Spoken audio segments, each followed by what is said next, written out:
এই মুহূর্তে আমার সঙ্গে আছেন গোলাম নওশের প্রিন্স, যিনি ইউএসএ ক্রিকেট বোর্ডে কর্মরত রয়েছেন এবং ইউএসএ ক্রিকেটকে একটা পর্যায়ে নিয়ে যাওয়ার জন্য তারা কিন্তু অক্লান্ত পরিশ্রম করেছেন। তার সঙ্গে কথা বলবো কেমন লাগছে আসলে পাকিস্তান যারা সাবেক বিশ্ব চ্যাম্পিয়ন তাদের বিপক্ষে জয়ের পর। প্রিন্স ভাই কেমন লাগছে? আপনারা তো অনেক পরিশ্রম করেছেন ইউএস ক্রিকেটকে ওঠানোর জন্য। খেলাগুলো যেগুলো লাস্ট এক মাস থেকে ইউএস ক্রিকেট খেলছে, টি-20 সিরিজ কানাডার সাথে 4টা ম্যাচ খেলেছে, 4টাই জিতেছে, বাংলাদেশের সাথে সিরিজ জিতেছে, তারপরে ওয়ার্ল্ড কাপে যে ম্যাচ যে দুটা খেলেছে, অ্যান্ড অবশ্যই পাকিস্তান মানে one of the big team আপনি যদি টুর্নামেন্টে ধরেন। তো পাকিস্তানের মতো টিমকে সুপার ওভারে এক্সাইটিং খেলাতে হারিয়েছে।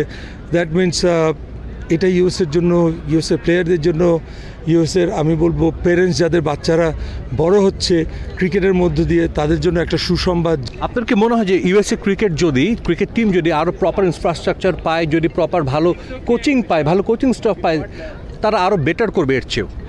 আসলে দেশটা এত বেশি বড় না, ওখানে সবাইকে একসাথে করা ক্যাম্প চালানো খুব ডিফিকাল্ট, ভেরি এক্সপেন্সিভ হয়ে যায়। আমাদের দরকার ফাইন্যান্সটা যদি আমরা পাই ঠিক মতো, then we can run. Sponsor পেলে হয়তো ক্রিকেটটা আরও বেশি এগিয়ে যাবে, ইউএস ক্রিকেটের জন্য খুব ভালো হবে। কি মনে হয় প্রিন্স ভাই, পাকিস্তানকে হারালে ইউএসএ কি পারবে ইন্ডিয়া টিমকে হারিয়ে আরেকটা আপসেটের জন্ম দিতে? দেখেন, এটা টি-20 ম্যাচ, আর এটা খেলাটা হলো বেশিরভাগ যুদ্ধের খেলা।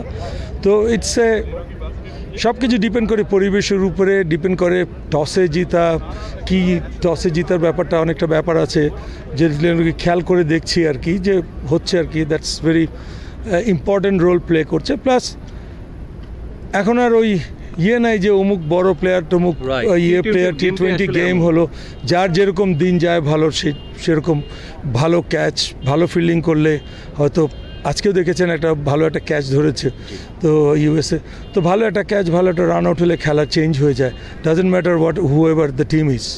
এই টিমের প্রতি আসলে স্টুয়ার্টের ইম্প্যাক্ট কতটুকু দেখেছেন? স্টুয়ার্ট আসার পর আমরা কিন্তু দেখছি একটা ট্রান্সফরমেশন কিন্তু হয়েছে, ব্যাক টু ব্যাক সিরিজ জিতলে, ব্যাক টু ব্যাক ম্যাচ জিতছে।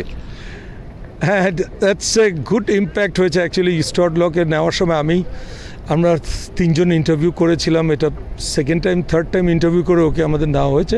যে আমরা চিন্তা করেছিলাম যে একটা ওয়ার্ল্ডের একটা আমাদের টিমে, যেহেতু মাল্টিকালচারাল টিম একটা ইউএসএ, সো একটা আইকনিক ফিগার যদি থাকে একটা, তাহলে কিন্তু ক্রিকেটের জন্য, তাহলে কিন্তু আমাদের এদেরকে ধরে রাখতে পারবে সুন্দরভাবে। অ্যান্ড আই থিঙ্ক সেটা তার প্রমাণ করছে যে he is capable, he is doing good. Okay, thank you Prince ভাই। আমরা প্রিন্স ভাইয়ের সঙ্গে কথা বলছিলাম, তিনি ইউএস ক্রিকেটের সঙ্গে অনেক দিন ধরে যুক্ত রয়েছেন। এর আগে বাংলাদেশের এক সময় কিন্তু one of the finest cricketer তিনি ছিলেন। ডেফিনেটলি আমরা চাইবো তাদের যে পরিশ্রম ইউএসএ ক্রিকেটকে জনপ্রিয় করার জন্য, ইউএসএ কিন্তু সেটার মান রাখছে, ব্যাক টু ব্যাক ম্যাচ জিতেছে, আর একটা ম্যাচ জিতলেই তারা চলে যাবে সুপার 8-এ। হোপফুলি একদিন এই ইউএসএ তো পপুলার হবে ক্রিকেট। ডালাস থেকে সাজিদ মুস্তাহিদ, সময় সংবাদ, যুক্তরাষ্ট্র।